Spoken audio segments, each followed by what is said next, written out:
São três as habilidades que formam o tributarista do futuro: técnica tributária, inteligência de negócios com o uso de tecnologia e clientes.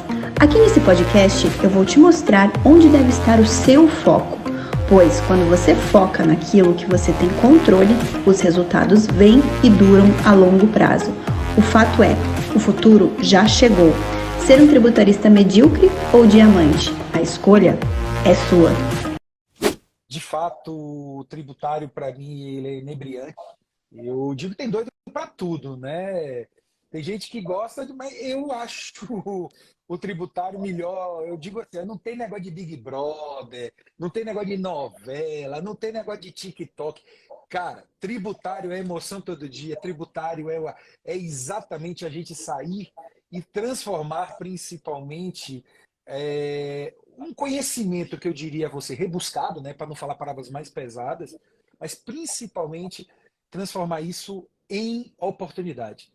Eu tomo a minha ousadia de começar falando uma frase assim, que quanto mais eu olho para o tributário, quanto mais eu estudo o tributário, eu mais enxergo oportunidade. Eu não consigo prescindir que um negócio, uma empresa, um gestor não tenha o olhar para o tributário enquanto estratégico. Por quê? Porque é o maior retorno sobre investimento que eu conheço. O pessoal não fala muito do pessoal de finanças, de negócio de ROI, de não sei. Véi, bota dinheiro no tributário porque ele retorna brutalmente. Essa é uma experiência, lá se vão de 25 anos olhando para isso e vendo o poder que o tributário pode fazer nos negócios, quiçá diretamente, né, em redução de custos ou em pecúnia mesmo, ou no mínimo minimizando a questão, que é uma coisa um pouco talvez mais atual no seu sentido de gestão de risco, num termo que eu diria a vocês mais gourmetizado, compliance, né? Porque, ao invés de falar gestão de risco, a gente pode brincar e dizer assim, né, professor? Compliance. Por que não temos atividades de compliance tão importante com esse fisco tão beligerante, né? E tão tecnológico como o atual?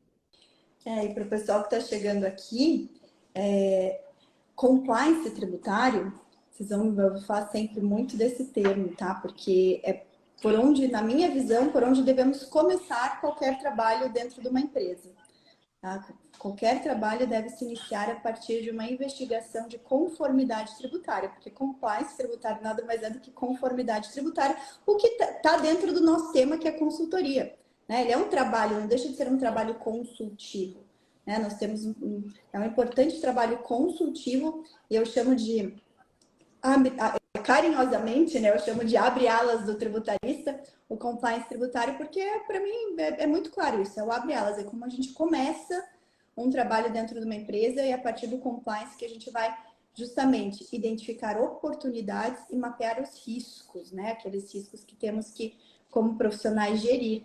Então, excelente, né, muito bom começar esse bate-papo trazendo à tona esse tema do compliance, porque realmente, principalmente para quem está ingressando agora na área tributária, está olhando essa área, será que vale a pena eu migrar para essa área? Tem muita gente que chega aqui que é profissional contábil, né? Como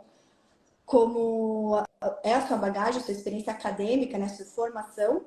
Outros que são advogados, como é a minha formação acadêmica, né? Eu sou advogada especializada em tributário, sou advogada tributarista, mas temos cada vez mais contadores tributaristas.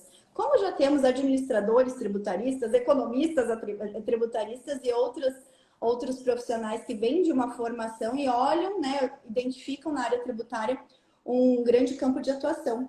Porque, de fato, quando a gente fala de consultoria tributária, para profissionais, acaba sendo uma área muito democrática, né? Porque muitos profissionais podem atuar nessa área.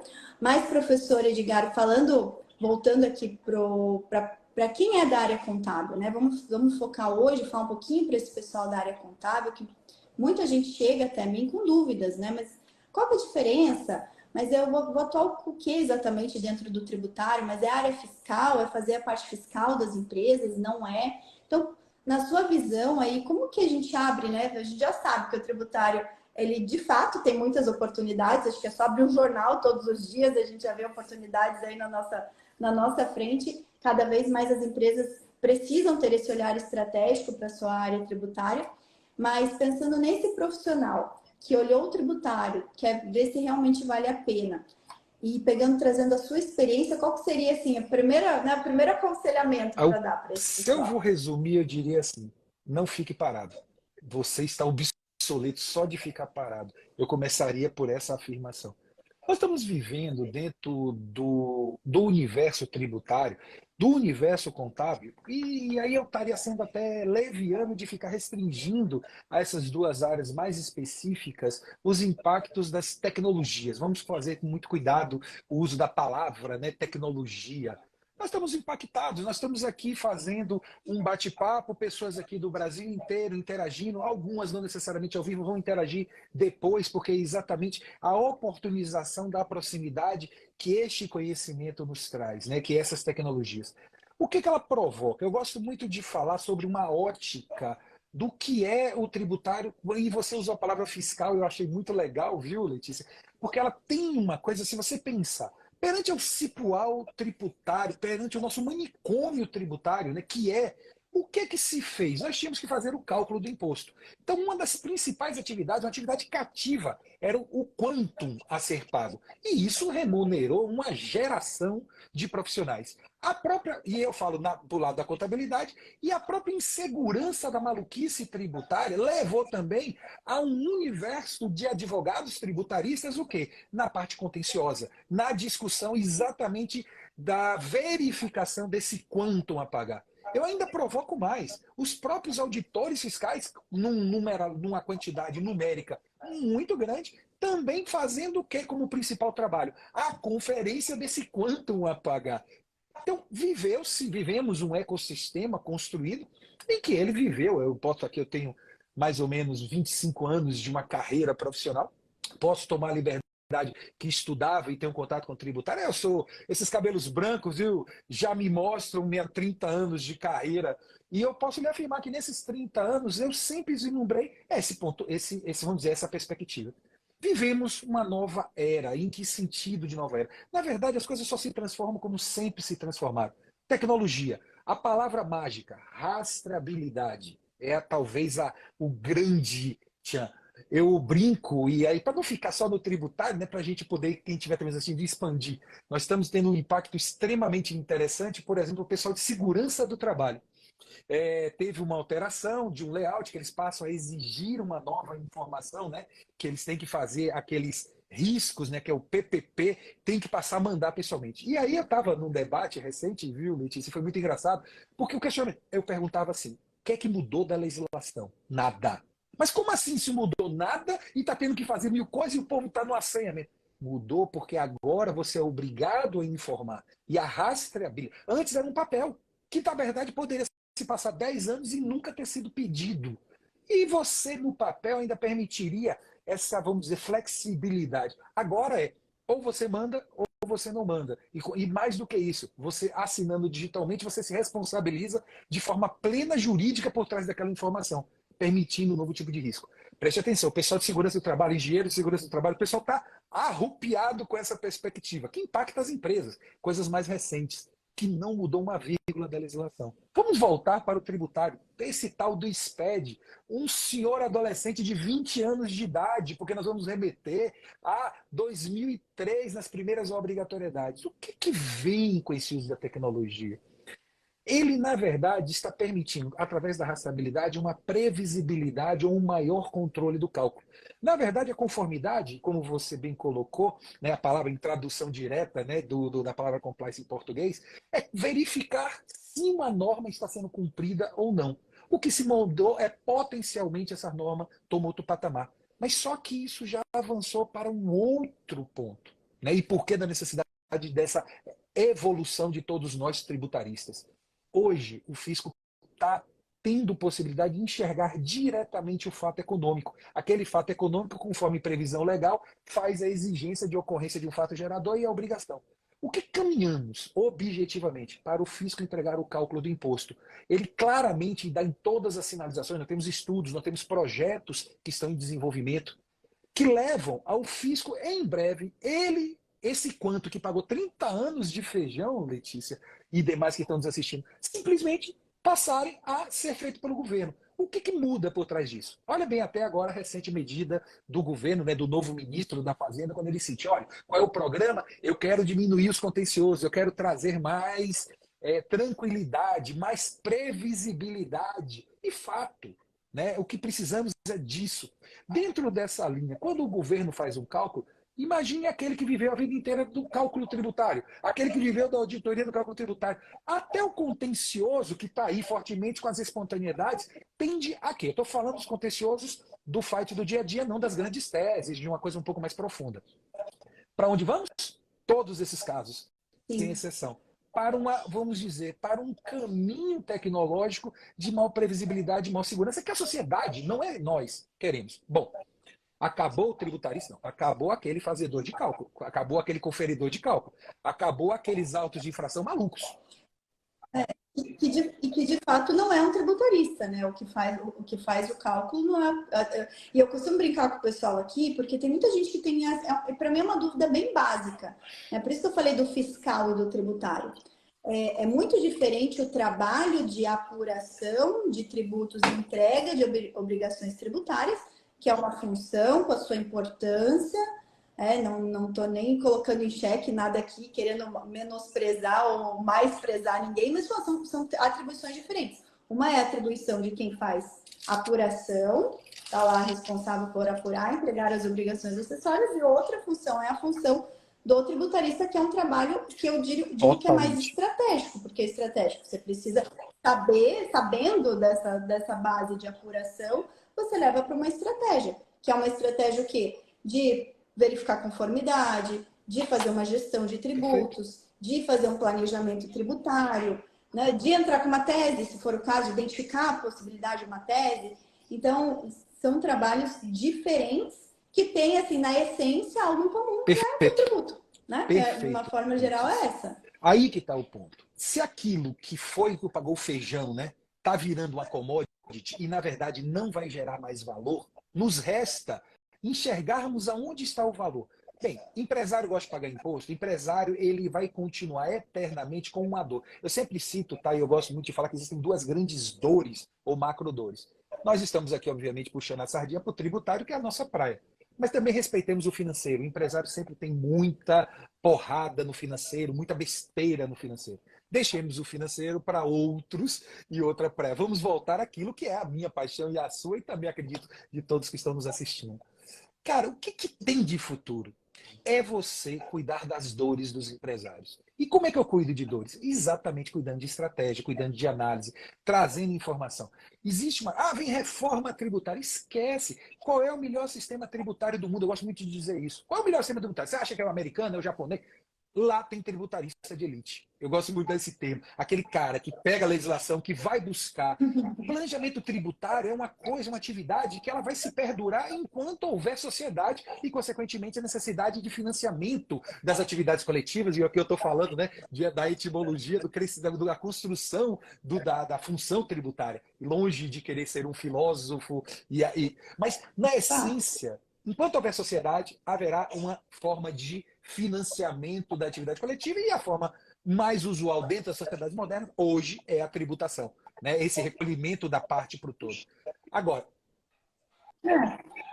o tributo ele continua sendo a principal fonte de receita do Estado, né? Continua sendo, dentre as aí agora, é a principal. falando disso, né? Falando de planejamento tributário, é eterno, é um serviço eterno lidarmos com tributação de planejamento tributário. Aí você fala, não, enxergar oportunidades, você falou de grande tese, mas principalmente mensurar o nível apetite de risco que queremos correr, porque também começam algumas maluquices no meio de tudo que a gente está conversando aqui.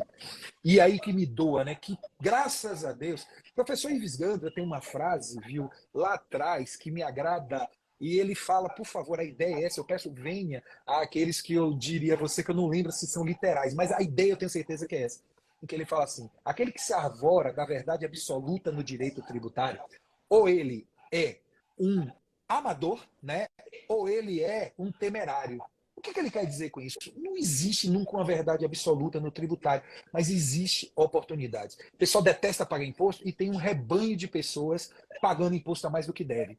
Por quê? Porque não estão se preocupando em ter atividade de compliance, de gestão de risco, de conferência e apuração, na verdade, de auditoria do cálculo tributário inicial. Ah, professor, como é que eu faço recuperação? Tem uma modismo agora de recuperação de crédito. Recuperação de crédito, ela existe porque um abençoado fez o cálculo errado inicialmente. Então, se esse cara tivesse conhecimento, e aí possível essa atividade consultiva, né, de buscar o conhecimento e construir, não haveria oportunidade de crédito. Salvo alguns casos, até eu estava hoje mais cedo conversando com uma aluna minha, e ela me fez um questionamento que ela sabia do caso, trazendo um caso concreto, vou contar um milagre sem dizer o nome do santo, em que ela teve um mandado de segurança denegado em relação ao diesel, né? Especificamente naqueles 90 dias que teve uma redação mal feita. Eu respeito, mas é uma tese que eu teria muito cuidado em entrar no judiciário. Eu seria muito transparente com o empresário. Porque eu chamaria, é uma tese mais black, é uma tese aquela mais pesada, que há talvez uma taxa de insucesso muito maior. Tanto que administrativamente já ocorreu a pacificação que a Receita está o quê? Notificando todo mundo para devolver na esfera administrativa. Mas ainda assim, ainda é passível uma discussão a nível jurídico. A pergunta é, vale a pena para todas as situações? E é isso que a gente tem que buscar, né, Letícia? Na discussão, no debate, mas principalmente dividindo esse apetite a risco para com o empresário. Aí era o caso real, a pessoa estava assessorada por um terceiro que afirmava que era imperdível e foi perdida a nível de mandado de segurança. E aí vem um desgaste de Aí relacionamento. que foi o Olha que é problema. a parte que eu acho que eu tenho certeza que doeu mais nela. Ela tem o cliente dela, a mandado de segurança denegado, e ela agora tem, por favor, se ela tivesse se preparado e explicado que era uma tese black, né, uma tese pesada, você concorda que eles decidindo correr esse risco, estaria tranquilo a denegação do mandado de segurança? Teria. Estava dentro já do Mas se não mapeamento foi de feito. risco. Pois é. E é importante até, o professor falando, eu vou lembrando de alguns casos também que são interessantes, principalmente para quem... o que eu vejo, né? Essa questão de o contador, ele está muito próximo dos tributos. Então, como ele está muito próximo dos tributos, ele também está muito próximo de ser como bombardeado por possíveis estratégias tributárias. Então, falando aqui especificamente para o contador, quanto mais ele conhece a questão tributária, mais ele também pode bem assessorar o seu cliente para saber separar o joio do trigo. Por que eu digo isso? Porque eu já vi contador, aqueles contadores, eu não sei se cético seria a palavra bem apropriada, mas com uma mentalidade fechada de sequer ouvir uma determinada situação de oportunidade. Porque assim, eu estou na área tributária, eu vendo o meu serviço. Então, o que acontece? É muito comum mesmo que eu fosse de formação, a minha formação de base fosse a contabilidade, não é o direito. Mas eu estou sempre conversando com a área contábil. É muito mais comum eu conversar com a área contábil do que com a área jurídica das empresas, porque quem está mais próximo da área tributária é o contábil, não é o jurídico, é o contábil. O jurídico vai olhar um contrato, vai olhar mas não dentro dessa minha relação aqui comercial, eu falo muito com o contador. Então, eu já vi muitos contadores céticos de mentalidade fechada de sequer ouvir ou querer debater e querer entender, né? Falar, não... E aí a gente tem, né, diversas situações que levam a isso. Ao mesmo tempo que eu vi contadores falando, não, isso aqui é maravilhoso, porque eu gosto de aprender, porque eu ouvindo, conversando com profissionais como você, eu também vou conseguir executar melhor o meu trabalho. Então, até mesmo para quem está ou dentro de empresa, está na área fiscal, é muito comum a gente conversar com analistas fiscais, com coordenadores da área fiscal ou com próprios contadores. E a Muito importância legal de que você você falou, estudar viu? também e ter esse interesse de saber um pouco. Né? Mas eu não quero ser tributarista, estou bem do jeito que eu não quero sair, mas tem essa curiosidade, porque você vai se deparar com isso, você vai se deparar com profissionais querendo trazer uma oportunidade. Então, como saber separar o joio do trigo? Eu Informação, achei que você estudo. trouxe uma coisa que é extremamente especial. Como não lidar com o novo e como não ter contato e como não construir, obviamente, sim, um pensamento crítico sobre isso. Até porque eu vou ser um pouco até mais enfático. Você foi muito cuidadosa, Letícia. Eu diria assim, Se tu não fizer, alguém vai vir e vai oferecer ao seu patrão ou ao seu cliente. Porque tá aí, é um jogo. E pode ser que o acesso não seja direto, pode ser que seja indireto. As coisas chegam. Às vezes, um cliente ele pode ter um concorrente que ele tenha toda vamos dizer, um fight. Mas na hora de descobrir problemas ou oportunidades, eles sentam para conversar. De certa forma, eles se apoiam um no outro. Então, esta realidade de você ignorar, né, o poder do tributário, considerando a oportunidade de retorno em regra. E aí, de novo, separemos os falsos profetas, separemos esses temerários, separemos esses loucos que aí, infelizmente, a gente é tão lindo a gente chegar aqui e dizer que ninguém vai fazer isso. Vamos parar com esse tipo de bobagem. Existe uma relação que eu diria até muito próxima daquele 171 clássico mesmo. Por quê? Porque existe a ganância por parte do empresário em reduzir sua carga tributária ao extremo e é exatamente em algum momento extrapolando o conceito talvez de ética no seu sentido mínimo, né? Na ética é uma palavra muito perigosa, né? Mas não estou querendo discutir aquela ética absoluta ou filosófica. Mas por quê? Porque é uma oportunidade. Se eu tenho hoje uma tecnologia que leva um fisco ser, eu diria, bem animado, mais beligerante, com mais capacidade de rastreabilidade, cabe do lado de cá um conforto melhor em mensuração do apetite a risco que você vai decidir correr. O que eu posso garantir é que quanto mais você cresce, é impossível você adotar comportamentos de sonegações clássicos, como deixar de emitir uma nota ou emitir minha nota. Eu não tenho nenhuma dúvida que não é se, é quando. Se você for somar com atividades como de rastreabilidade, como o projeto Sinter, que está aí, que acabou de ser projeto, agora eu posso falar que já é uma ferramenta, que é a questão das propriedades registradas, o controle das propriedades registradas em cartório de forma objetiva. Se você for falar, eu até brinco, né? Recentemente eu fazia uma palestra e aí, tu conhece alguém que vendeu no Pix e não tirou nota? E aí era aquela farra que acontecia. E o fisco com 100% de acesso a todos os Pix emitidos. E não é se, é quando ele vai mandar aquela cartinha amorosa, viu, Letícia? Eu gosto de usar esse termo, viu? Cartinhas amorosas. Porque ele faz assim: oi, tudo bem? Apareceu uma pequena diferença aqui na sua contabilidade. Me explique. É o momento da reunião de sócios, né? O momento da convocação da reunião de sócios, que eu brinco que assim, o fisco é o principal sócio de todo empresário, né? O principal. Eu não sei nem A gente tem que conviver com isso, cara. Porque, na verdade, né? Aí vem de novo uma outra frase que eu amo, né? De Charles Darwin. Não é o mais forte, não é o mais inteligente que sobrevive, é o que melhor se adapta. Se a gente não tem poder de inferência no cenário, tá aqui, ó. Vamos falar, por exemplo, e de novo, gente, eu não estou falando de governo Lula, de Bolsonaro, eu estou falando do novo governo, independente de que partido, e aí me cabe uma análise técnica, tá? Pelo amor de Deus, não vamos meter política de quem é pior, melhor aqui, não. Não é a proposta da gente enquanto tributarista. Mas o governo já deu claros sinais que vai aumentar o quê? A arrecadação.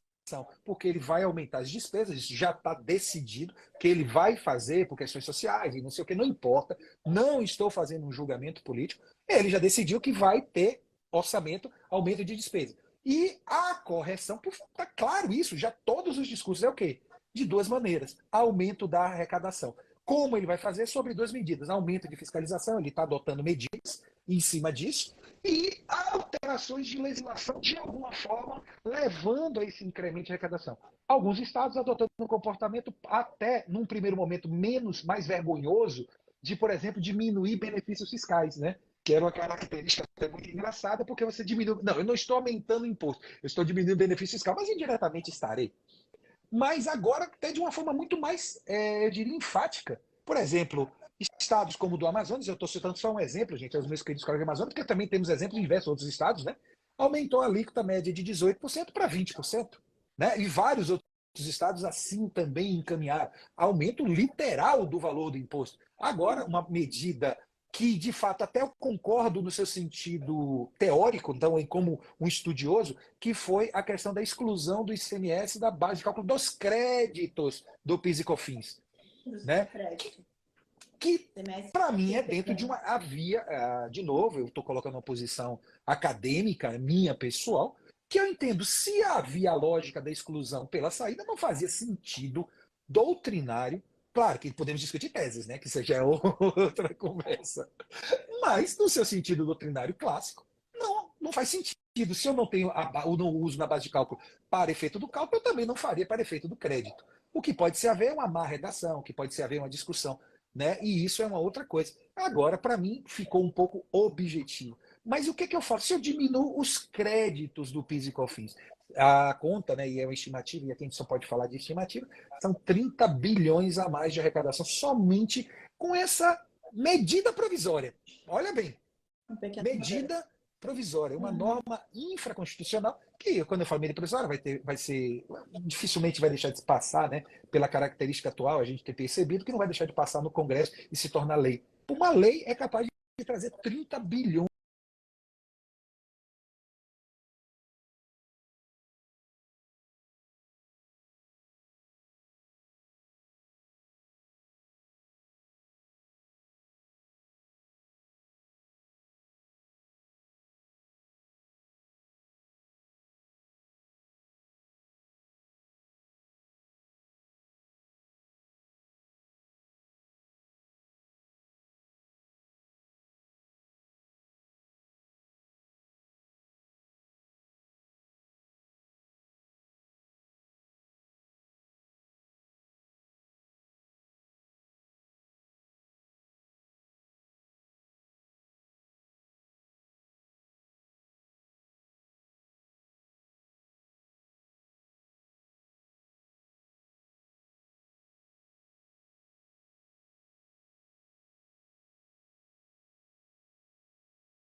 para o empresário, mas para a gente também, com uma oportunidade gigante na mão, empresários sofrendo dores imensas de lidar de forma estratégica com tributo. Há uma carência absurda de profissional qualificado no mercado.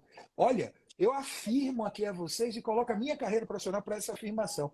Não falta oportunidade para profissional qualificado. Não falta oportunidade para profissional qualificado. Você pode até viver uma época de chuva, você pode estar vivendo, né, Letícia? Às vezes, alguns desafios até de soft skills, que seja uma outra coisa, né? Mas a chuva que eu digo, às vezes é aquele momento de transição, de oportunidade, que às vezes a gente passa, né, numa fase de vida. Mas, em regra, não falta oportunidade para profissional qualificado. Se a gente coloca uma vaga em aberto, quando o cara é qualificado, ele se recoloca com bastante velocidade. Então, o que está faltando? Consciência? Eu não sei, talvez, te responder com palavras exatas. O que eu posso falar é que aqueles que acreditam nas suas palavras, Letícia, na sua ênfase, eles têm um futuro, eu posso dizer, mais fácil.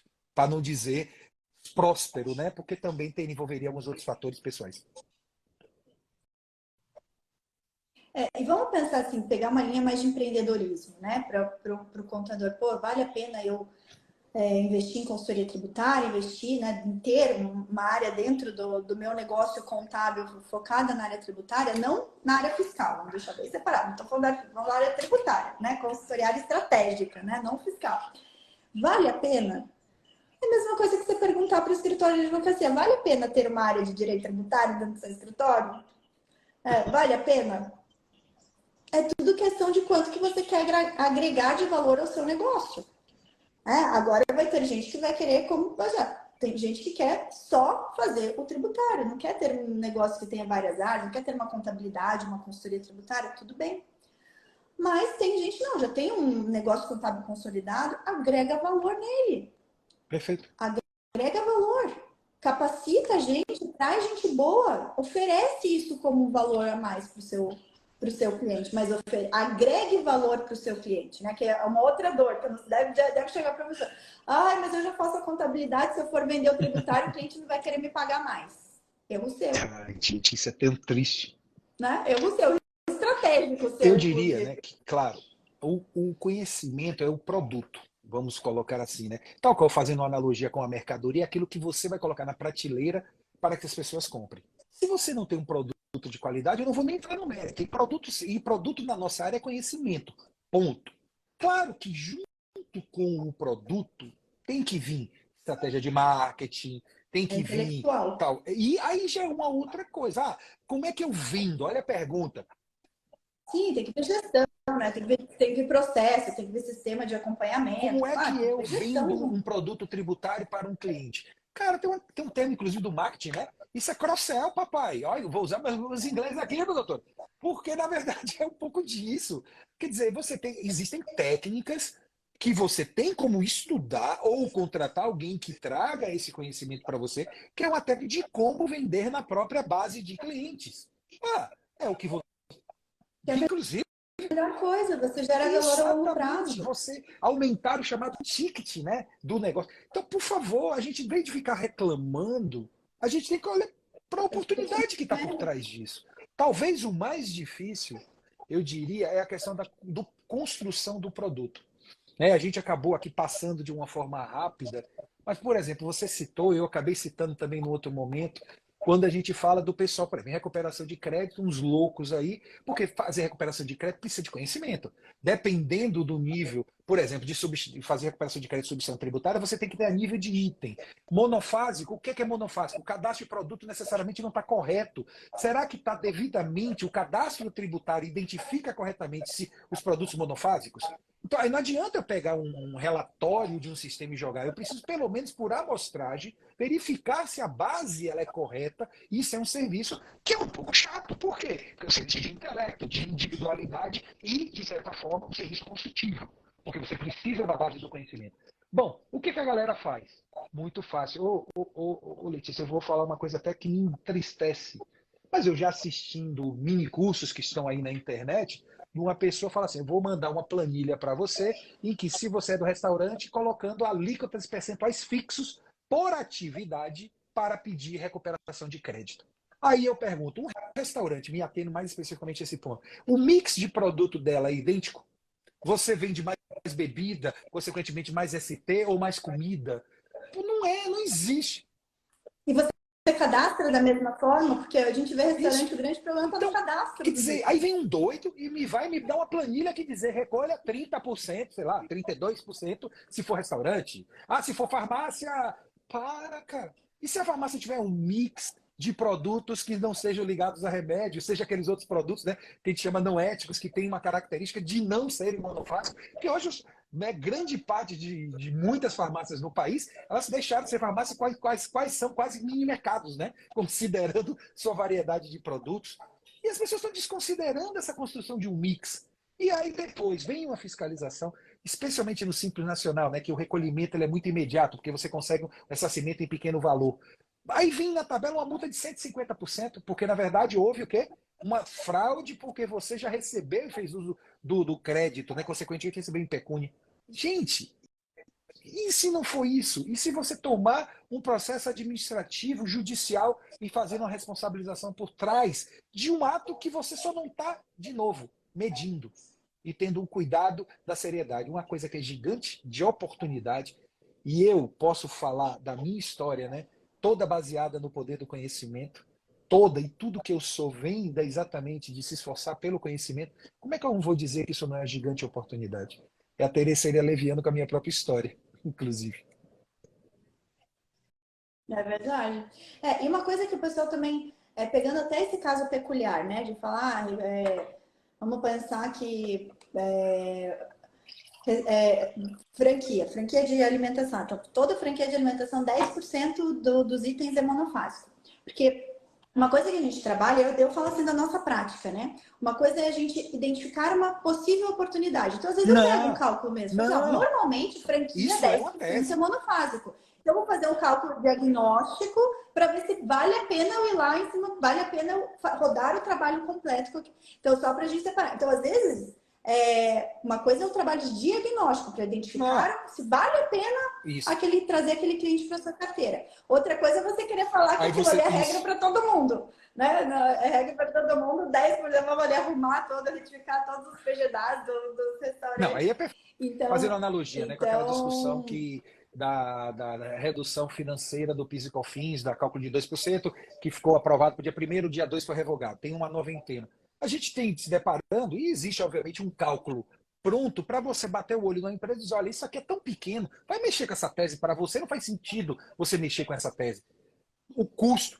que não Isso vale a sim, pena pelo para amor você, de Deus, então exato. me agradeço a ressalva que você Não colocou. Não compensa. é isso que eu estou querendo dizer. Eu estou falando é de você constituir um documento, um trabalho, você é pago por uma atividade consultiva de chegar e utilizar-se por uma preguiça ou até uma leviandade, né, disso como uma essência para trazer, por exemplo, a finalização de um mapa de cálculo para apresentar ao fisco posteriormente. Possibilidade do contraditório e um risco muito grande, porque ele não vai ser fidedigno com a realidade. Por favor, né? Obrigado pela ressalva, porque na verdade não estamos falando da mesma coisa, tá? Não, até para o pessoal saber, né? Porque às vezes a gente, né, faz, eu falo muito, né, gente? No diagnóstico vocês não precisam perder tanto tempo. Geração de Pega valor, uma né? coisa ali mais ou menos da média de mercado, calcula para ver se vale a pena. Não vale a pena você ficar despendendo tanto tempo. Eu tava falando isso, acho que ontem que eu tava falando com uma aluna. Que ela estava com um pouco de dificuldade nesse início, né? Então, eu estava falando, tem coisa que às vezes não vale a pena ser. Você quer tentar ver se acha pelo em ovo? Tudo bem, vai, tenta achar o pelo, mas às vezes não compensa, entendeu? Você quer ir pelo aprendizado, ver se acha, mas às vezes não compensa. Mas, professor Edgar, para a gente já caminhar aqui pro final do nosso episódio, e realmente a gente vai, o tempo passa tão rápido quando o papo é bom, né? Então, assim, o que a gente já deixou bem claro, né, para o pessoal aqui, para que não tenha dúvida, tá? A ideia é que você saia desse episódio de podcast, se você está na área contábil e está com dúvida se vale a pena você estudar a área tributária, eu diria assim, justamente para fazer um aumento, agregar valor à sua carreira, para não ficar com dúvida de que vale a pena. Então a gente já viu que a área tributária é uma área que tem oportunidade aí diariamente, saindo ou não saindo reforma tributária, mantendo-se o mesmo governo, mudando o governo, sempre vai ter oportunidade, sempre vai ter. Partindo-se da premissa de que tributo é a principal fonte de receita do Estado e que o fisco é o principal sócio de todo empresário. Pronto. Partindo daí, assim, sempre a gente vai enxergar como algo muito, muito importante, muito oportuno. Então, isso deixem bem, anotem isso. A área tributária sempre vai ter oportunidade. Porque daí tira aquelas coisas, vai passar a reforma tributária. Vale a pena ser tributarista mesmo assim? Vale. Né? Vai mudar não sei o quê. Vale a pena? Vale. Vai sempre continuar valendo. A resposta é sim, vale a pena. Sempre vai valer a pena. Se você gosta, se você, né, se identifica, quer seguir isso, não deixe que esses sejam obstáculos. Segundo ponto, tem muitas oportunidades na área consultiva, né, que é uma área que normalmente o profissional da área contábil se identifica mais, porque o profissional da área contábil também pode estudar para fazer defesa de auto de infração. Não tem impedimento nenhum. Mas normalmente, vamos pensar, a maior parte dos profissionais da área contábil que migram ou que agregam nas suas carreiras a área tributária, vão para uma área mais consultiva. Então, na área consultiva, é uma área estratégica. Uma área estratégica exige o quê? Dedicação, estudo e responsabilidade. Né? Porque a gente está mexendo numa coisa sensível do nosso cliente, que é o financeiro dele, é dinheiro. Né? Então tem que ter esse, ok, legal, gostei da área tributária, vi que tem muitas oportunidades, quero fazer um upgrade na minha carreira, só que eu vou precisar me dedicar, vou precisar estudar. Ou tem alguma outra fórmula mágica aí, professor Edgar, que eu não conheça, né? Eu não conheço outra, só conheço essa, tem que Letícia, eu estudar. acho muito engraçado, né? Porque nós estamos vivendo, especialmente entre os mais jovens, uma coisa assim, que eles não querem nem mais os hacks, né? Eles já querem o atalho do atalho, né? É, Não, eles querem a planilha do planejamento e, tributário pronta. A planilha do planejamento e, tributário pronta. Eles pedem e eu isso direto. e não é que eu talvez esses cabelos brancos me levem a um posicionamento mais conservador, mas é porque eu acredito na revolução do pouquinho, né? Do todo dia, das pequenas etapas. Em vez de você tentar construir uma grande tese, não que não existam. Pô, a exclusão do CMS do PIS e COFINS foi um Ave Maria que rodou de oportunidade econômica, mas aquilo é uma exceção. Quantas teses do século? Olha a palavra que, olha até o termo utilizar, tese do século. Quantas houveram em um século com esta dimensão? Eu não consigo nem precisar uma segunda com a mesma dimensão. Talvez tenha algumas a gente historicamente levante, mas eu não levantaria mais do que 5 teses super fortes. Né? A não ser algumas específicas setoriais para ramos muito restritos. Né? Não estou dizendo nem a nível de valores, mas muito voltado para o setor de mineradora, para um setor de distribuição de combustível, para bancos, houver, mas são coisas muito cirúrgicas. Eu estou falando no seu sentido mais genérico. Se isso não existe, o que que existe? Foi o que você falou. Cara, eu estou tendo cuidado aqui, mas na verdade, eu até usando, né? Senta a bunda na cadeira. Desculpa, eu estava assim, ó, cara, vai estudar, vai realizar, porque na verdade é a pequeno conhecimento, é você olhar, poxa, olha, surgiu um negócio hoje, saiu no valor econômico, né? Lá um negócio de que é uma mudança que está ligado a um planejamento tributário na constituição de sucessão de empresas do grupo JBS. Eu estou citando porque está no jornal e é que eu estou fazendo. Pô, surgiu lá, e aí o quê? Se foi o quê? O planejamento tributário, consequentemente necessário, foi equivocado? Ali, isso é uma discussão que leva o quê? A uma base de conhecimento. No mínimo, você aprender o que não fazer, né?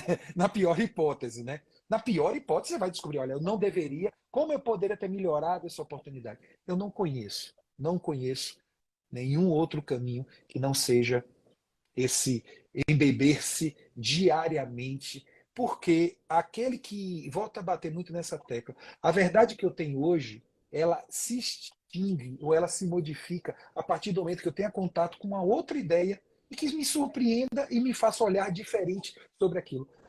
Ontem eu estava conversando com uma pessoa e falava de uma posição até relativamente antiga minha. E ele me fez trazer um olhar, professor, o senhor não está enxergando essa visão. Aí eu imagino que merda, eu realmente não tinha enxergado a dimensão quando eu falava desse jeito. Na verdade, era uma interpretação da mesma palavra, mas uma interpretação que também era possível de ser feita, mas que eu não enxergava. E eu disse assim, rapaz, a partir de hoje eu terei muito mais cuidado quando utilizar-me desse palavreado. Então, assim, se a gente pode, né, tomar ousadia, né, de dar um conselho àqueles que nos assistem, aposte no conhecimento. O conhecimento talvez seja uma das coisas que eu diria a vocês, mais espetaculares de oportunidades. Eu olho para o tributário e eu tenho uma verdadeira paixão. Eu me considero uma pessoa bem-sucedida e esse parte desse meu sucesso profissional é fruto de tudo que eu estou falando. Então, eu não estou falando aqui da boca para fora. Eu estou falando daquilo que eu vivo, pratico e exercito todos os meus dias. Tem doido para tudo, né? Tem doido que gosta de tributário. Olha, mas quem está aqui nos acompanhando é porque está nessa categoria, ou está querendo entrar pelo menos, né? O mosquitinho do tributário de alguma forma está rodeando ali, porque senão não estaria aqui com a gente, né? Mas, então, para a gente finalizar, eu acho que é muito importante esse ponto que a gente trouxe da base do conhecimento, porque, assim, o conhecimento, ele só é adquirido a partir quando você estuda e quando você coloca em prática, né? Daí você a tua experiência vai te levando ao conhecimento. E como o meu papel principal aqui é formar tributaristas e tributaristas para atuar para empresas, né, de inteligência de negócios, vão atuar especificamente, seu cliente não é uma pessoa física, é uma pessoa jurídica, uma empresa. Então, o que eu vejo, assim, que o pessoal me traz, né? Ver a gente conversando aqui, nossa, que legal, ver a gente fazendo live, ver comentando um ponto, e que é excelente, as pessoas estão interessadas e tal. Mas como que você vai saber se você está nesse patamar? A partir do momento que você consegue unir o que você estuda com essa base prática, e você mesmo ter a sua massa crítica, de pensar por si, e não porque alguém te falou alguma coisa. Né? Então, ninguém precisou me falar que a hora que eu vi lá a PEC do fura-teto, que ia ser um ano de aumento de carga tributária, porque a gente é uma coisa meio óbvia, né? Lógico, ninguém precisou me falar assim, aumento de carga tributária, e como que se aumenta? Aumenta reduzindo o passivo do fisco, né, ou seja, aumentando a fiscalização, ou aumenta mudando a legislação e aumentando a carga tributária via lei, né, via instrumentos legislativos. Então, não tem isso aqui. Isso só é um exemplo, né? Como que eu consigo mensurar o risco de uma tese? Né? Como que eu consigo mensurar o risco de uma recuperação de tributária? Por conta dessa base de conhecimento que se constrói com o tempo, tá? Então, por mais que a gente possa ter, eu tô cheia de aluno que começa a estudar e tal, começa a estudar para se formar, para ser tributarista, e já começa a ter os seus primeiros resultados, mas ninguém de fato vai conseguir conversar de tributário da noite para o dia. Porque demanda tempo, demanda estudo, demanda colocar esse estudo em prática. Então, se você está aqui e vendo, ótimo, é uma oportunidade, uma excelente área para você atuar, é maravilhoso. Se você está aqui é porque você gosta de alguma forma, mas tenha isso em mente, tá? Se você quer ser um bom profissional, que eu falo que é um profissional valorizado pelo seu cliente, saiba que você vai ter que ser um profissional sério, um profissional ético, um profissional responsável. E para isso, eu não vejo outro caminho que não você estudar. Né? Estudar e estudar, ter aquele foco de estudo voltado para a prática. Né? O que isso... que é algo que normalmente na faculdade a gente não tem quando a gente estuda, né? A gente não tem porque a gente não tá ali olhando. Muitas vezes a gente não sabe como trazer aquilo em casos reais. Mas quando a gente está aqui, normalmente quem vem e se interessa por ser tributarista é alguém que já veio de empresa, é alguém que já veio numa área jurídica, alguém que já trabalha em contabilidade. Então tem uma noção de negócio de uma forma. Então consegue estudar e olhar, poxa, isso aqui vai fazer sentido para essa situação, isso aqui vai fazer sentido para aquela outra situação. E assim que o tributarista vai se construindo ao longo do tempo, né? Sempre estudar. E a gente não para de estudar. Isso sabe também, não para. Até porque se a gente parar, a gente fica atrasado, né? Não tem como. Eu vou além, ficamos obsoletos. Somente de ficarmos parados. Não tem. Não. E para identificar as oportunidades, né? Eu falo, todo mundo tá querendo ser tributarista pode ter, né?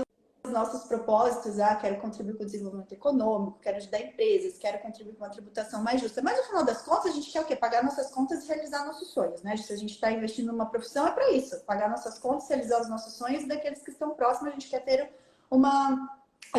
uma liberdade financeira para fazer as nossas próprias escolhas, e escolhemos o tributário como instrumento. Então, para isso, a gente também tem que estudar, porque as oportunidades que vamos fazer de gerar resultados para os nossos clientes e para o nosso bolso também estão no estudo, né? Não tem, tá? Sempre se manter atualizado e sempre estar acompanhando.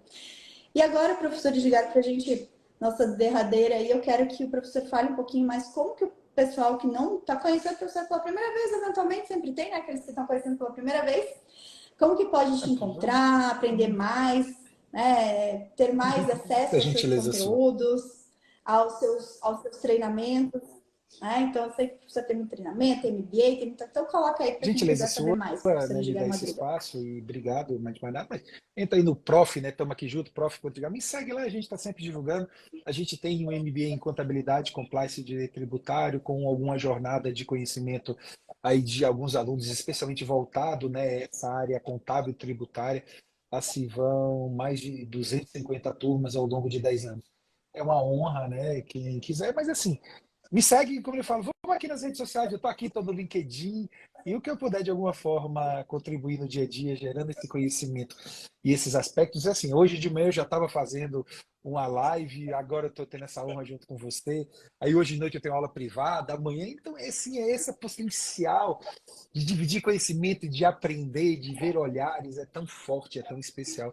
E eu me honro muito com isso. E se de alguma forma eu puder contribuir, você me der a honra de me seguir em qualquer das redes eu ficarei muito honrado.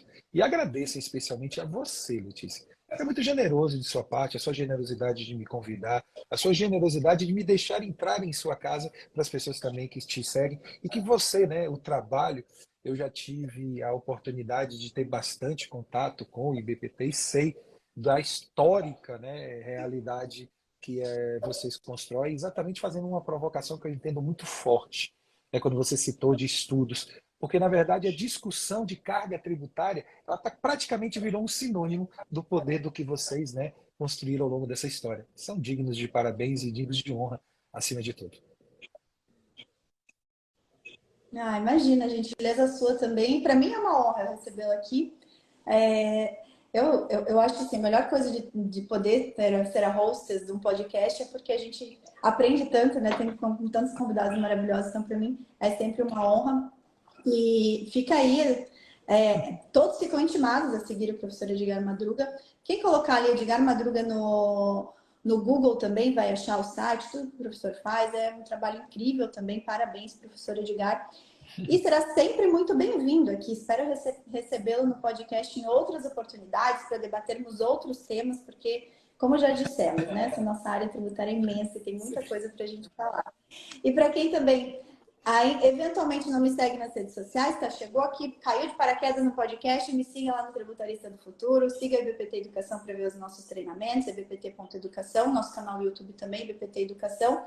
E se você que está nos vendo agora ao vivo não assina ainda o nosso podcast, por favor, assine o podcast Tributarista do Futuro, tem mais de 100 episódios lá, com muito conteúdo voltado à técnica tributária, aos principais serviços tributários, a empreendedorismo tributário, né, parte de prospecção, vendas, então tudo que é necessário na sua jornada como tributarista. Saiba que você tem já assim, uma fonte de riqueza e de estudo enorme aí. Professor Edgar, mais uma vez, obrigada. Eu tenho certeza que vou recebê-lo aqui em outras oportunidades, Será um então já prazer. deixo agora o convite, tá? Para a gente se encontrar em outras oportunidades.